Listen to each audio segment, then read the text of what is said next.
In this video, I'll be going over why I think Bitcoin will go to $1 million by the end of this halving cycle. We'll be going over the Bitcoin halving cycles, how they work. We'll be going over the block rewards, what the miners do. We'll be talking about some of the historical charts and how they have sort of indicated that Bitcoin will reach $1 million per coin by the end of this cycle. And we'll talk about institutional adoption and everything that kind of factors in. All right.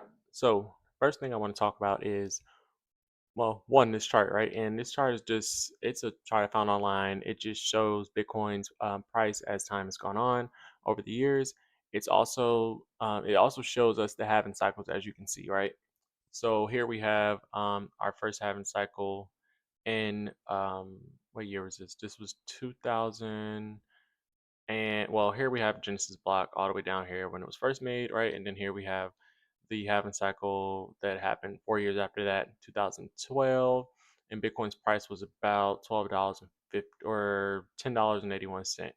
And then from there we have 4 years later, halving cycle again. Bitcoin's price is $637 per coin. This is per coin, by the way, and this was in 2016. 4 more years, we have another halving cycle, 2020. This was 5 years ago. Bitcoin's price per coin was $8,907. And as we keep going, we have another one last year, just last year.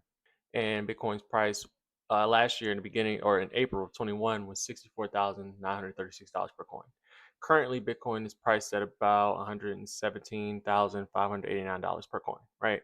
So if you look at this chart, right, and just take it in for what it is, this has been going on for 16 years, right? So this should tell you that in the next halving cycle, which is in the year 2028, Bitcoin's price will not be going down to what it was before, right? Bitcoin's price, and as you can see, this is just the chart. I'm just showing you guys the chart. It's always had an all time high at every halving cycle. Always been at an all time high. So it continues to go up, right? And so now we're at that phase where Bitcoin's price is slowly rising and it's going to continue to rise as time goes on. So for those of you who think that they're too late, you're not, right? You are not too late. This is your moment. As long as you can trade Bitcoin for dollars, you're early. I promise you. Um okay. So I showed you guys this time chain calendar site before, and the only reason I'm showing it to you guys again is because I want you guys to kind of take a look and just remember what we talked about before. When I showed you guys this the first time, I showed you guys the beginning of the chart, right? The very first Genesis block, the block we were talking about in the beginning, right? Where the block reward was 50 Bitcoin per block that could be mined, and that was cut in half every 4 years. So what does that mean?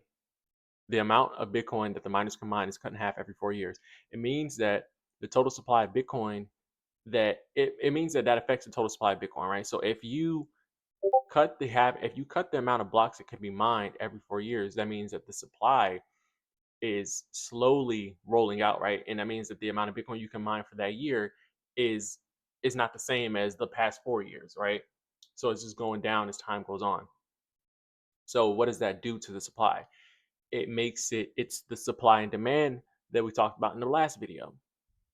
If you have a scarce amount of something and it is seen as valuable by consumers, what happens? The price of that thing continues to rise in price as time goes on, right? And in this case, being that the amount of that thing is being cut every 4 years, then the price is rising every 4 years and it's not decreasing every 4 years at all. So that is another thing that contributes to Bitcoin's growth over the last 16 years and why I believe Bitcoin's price will hit $1 million US in the next 4 years. Okay, so I got this graphic from an X post, and it's Bitcoin distributed 21 million tokens, right? And this is just kind of like a snapshot of right now. Obviously, all the Bitcoin has not been mined, so it's just like a rough picture of like where all the Bitcoin is at right now, right? So as you can see, 57% of all the Bitcoin in the total supply belongs to individuals. 17.6% of it is lost. 3.6 is belongs to companies. 3.9 belongs to ETFs. 2.7 belongs to governments. 6.6 is not yet mined.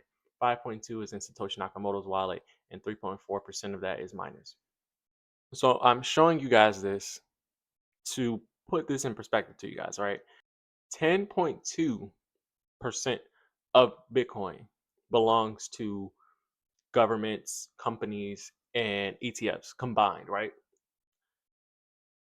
That number is just going to go up even more. It's going to continue to rise as time goes on.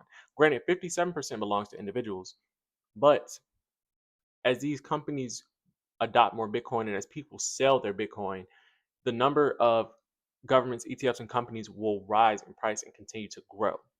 And that means that companies have caught on, right? Or not companies, I'm sorry. Companies, ETFs, and governments have caught on to what's going on. They have caught on to what Bitcoin truly is, and they understand it, and they see how it can help them. And a lot of individuals caught on early, but most people are probably selling their Bitcoin now for dollars. And granted, that may be to improve their life, or maybe they got it lucky and they're just like, all right, I'm just going to sell off for dollars, or whatever the case may be, right? But regardless, this all contributes to adoption of Bitcoin. The more people adopt into Bitcoin, the more people hold, the more companies buy. If they buy thousands of Bitcoin a day, like BlackRock or MicroStrategy or MetaPlanet or whoever, as they buy that Bitcoin and they hold it, as time goes on, more and more people are going to want the Bitcoin that they have, right? And they're not going to sell it to them. They're just going to borrow against their Bitcoin. And then what's going to happen from there? The price of Bitcoin is just going to rise even more. So this is another factor as to why Bitcoin will hit $1 million in the next 4 years. So I wanted to pull this X clip as well, just to kind of give you guys a little perspective to like the power of Bitcoin and why I think more countries will race to acquire as much Bitcoin as they possibly can. As you can see, I don't know who this guy is, but he says in 2021, El Salvador was collapsing. People were $20 billion in debt. The people of El Salvador were $20 billion in debt. Gangs ran the streets. The president Bukele made Bitcoin legal. 2 years later, inflation was lower than the U.S. He explained how he did it using his TikTok, right? But basically, Bitcoin improved their country, right? And I think that a lot of other governments will see this, how it may have improved their country or how it allowed for them to fix their deficit or to, pay some of their debt or whatever the case is. And they will see that and they will adopt Bitcoin. And the country who prints the most money or the country who prints money at all to buy Bitcoin will essentially be the new superpower, right? That's how this kind of works out. And yeah, this is just another reason why I think Bitcoin is going to go to $1 million. Okay, I wanted to finish up by showing you guys this chart, and basically this is just the chart. This is DCA chart from or this is just a DCA calculator from BitcoinMap.org, and essentially all I did was I put in that you say like for example somebody wanted to do a DCA strategy to buy Bitcoin, they wanted to allocate maybe like 2% of like or 3% of like whatever money they make or whatever for like the year or whatever, and put that into Bitcoin for the next 10 years. So if that were the case for whatever individual, say they did this for the next 10 years, compared to just placing your money in like a TSP or 401k, whatever, right? Whatever it is that you put your money into, Vanguard, your IRA, whatever, right? You have $108,000 by the end of that 10 years, right? But compared to placing it in Bitcoin, and say Bitcoin rises at a 29% combined annual growth rate, you'd be looking at $548,000 by the end of that 10 years.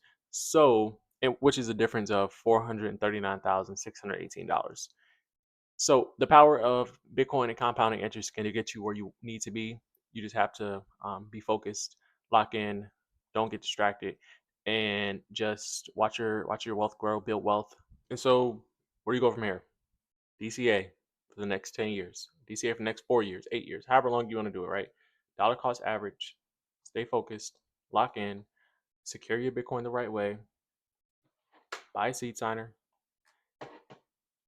and, live your life and just buy Bitcoin, improve your life a little bit, pass that Bitcoin on, you know, for generations to come. So I hope everybody has enjoyed my video. If you guys enjoy watching my videos, please like, subscribe, follow me on TikTok, follow me on X, same name on both, Sovereignty. And hope I could have helped you out in any way by watching this video or giving you some sort of insight or answered any questions you have. If you have any questions or comments, please comment below. And I appreciate you guys.